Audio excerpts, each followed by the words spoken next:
Now, I can't remember where I heard this or where I read it. It might have actually been when you were on Dancing with the Stars, but you had gone through something pretty traumatic as a child. You were in an accident that kind of changed everything for you. Yes, I got hit by a car when I was 8, and the car was going 75 miles an hour, and it hit me. Our driveway was down at the bottom of 2 very steep hills on, what Missourians understand, like the windy country roads, and so it was a neighbor of ours, and she was flying into town, and she came over that hill, and I was trying to cross the road to get the mail.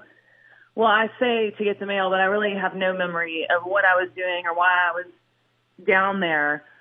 So it hit me on my left side, broke both my legs and both my arms, and I was in the hospital for 6 weeks after that.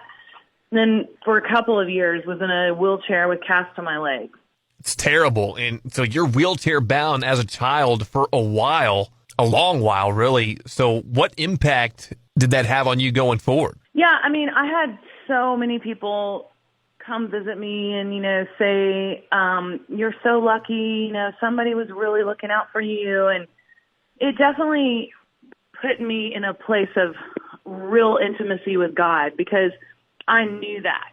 I knew how lucky I was to be alive because of the injuries that I sustained and the pain that I was in and the fear and, PTSD that I went through, all of it. So I know that it affected me a lot in both positive and negative ways, but just knowing that I lived through that, I knew that, there's a purpose for my life and that, God truly did save me from that.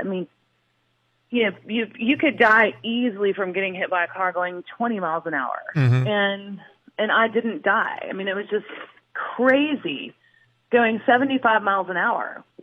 And so I've always had a real optimistic, attitude. And I think it just made me, I don't know if I was born with that optimism or if the car accident did that, but it just made me super competitive and want to make the most out of my life. It explains your drive for sure, because if you can overcome that, you could do anything you set your mind to, which you've pretty much done. Yeah. It was extremely, extremely, painful and such a burden on my family who were poor farmers and, the hospital bills alone. It was just unbelievable. And I had to spend a lot of time in the hospital alone, at 8 years old because my parents had other kids and jobs and the farm and all of that. And so that taught me a lot too about, not to be scared and relying on God to get me through.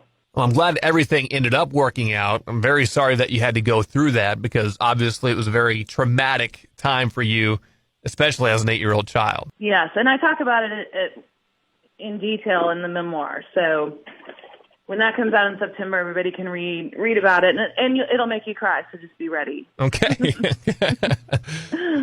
With everybody who comes on, Sara, I like to talk about their music and what their favorite song is that they recorded. I've got a list in front of me of just all your singles. We don't have time to read them all, but is it one of your more popular hits, or do you have another song in mind that's your favorite that you've done? I always love Real Fine Place to Start.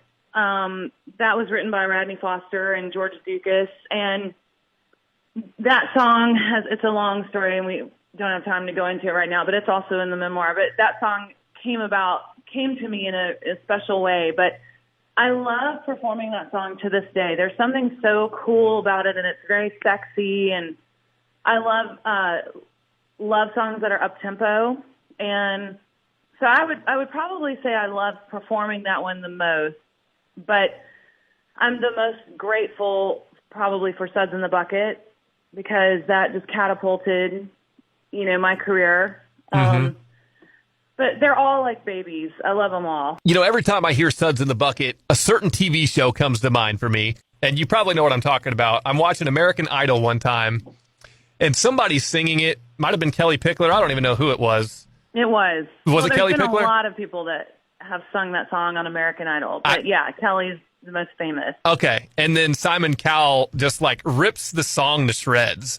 And everybody who loves country music is just like, screw this guy. I mean, you talk about a guy who just doesn't understand country music. Right.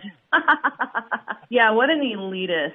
Yeah, Go back to England. I just wanted to know what you thought about that, because surely you heard about it at the time. Oh, absolutely. I mean, I had a million calls that night and texts, but I didn't see it live, so I've never heard what Simon said about it, but I can only imagine.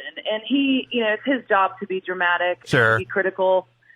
So, he would probably love the song if he heard the real version. Oh, 100%. And it was such a huge hit. Obviously, that's why she chose it. So, yeah. And it's a great song. I mean, it's so well written, and it's funny, and it's not every day that you come across a funny song like that also is smart, Did that song, do you feel like that's the song that kind of took you to that next level to make you one of the top stars in country at the time? Yeah, absolutely. Yeah. Absolutely. Sure seemed that way.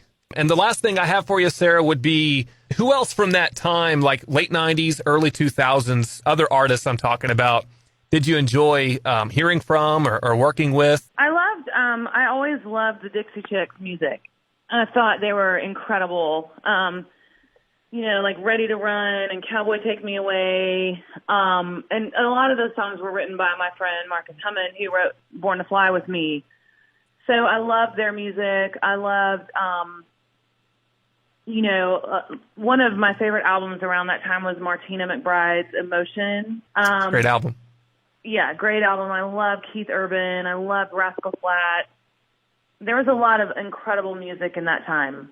I could definitely hear some of the similarities between the Dixie Chicks then and you, especially when you say the songwriters kind of overlapped. So it makes sense now that I hear that. So yeah, you can always pick out a Marcus Hammond song. Yeah. Sure. Well, Sarah, I sure appreciate you coming on. Again, the album, it's Copy That. It's out May 15th, so it's available now. Download that wherever you download music. Or if you still go into the store and buy music, it'll be available that way, too. You can get vinyl copies as well. Was there anything else that you'd like to add, Sarah? Anything I might have missed? No, we've covered a lot. Thank you so much. We sure have, and you've been very gracious with your time. Thank you again for coming on the Honky Tonk Time Machine, and good luck with the new album. Thank you. I appreciate it.